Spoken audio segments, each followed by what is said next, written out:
தைரியமா சொல்லுங்க.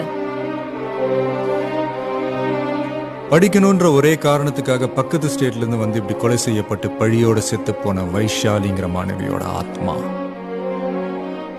அந்த பொண்ணு தூண்டி விட்டது. டாக்டரா பார்க்க வேண்டிய ஒரே மகளை இப்படி பொணமா பார்க்க வச்சுட்டாங்களேன்னு கதறி எழுத அந்த அப்பா அம்மாவோட கண்ணீர் அந்த பொண்ணு தூண்டி விட்டது.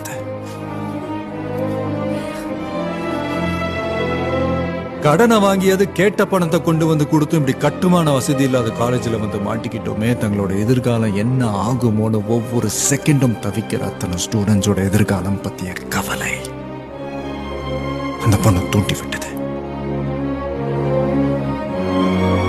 Objection your honour. தேவையில்லாதெல்லாம் பேசி இந்த கேஸை திசை திருப்ப முயற்சி பண்றாரு.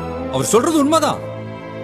இந்த கேஸை சரியான திசையில திருப்ப நான் முயற்சி பண்ணிட்டு இருக்கேன். நீங்க கண்டினியூ பண்ணலாம். கும்பகோணத்துல ஒரு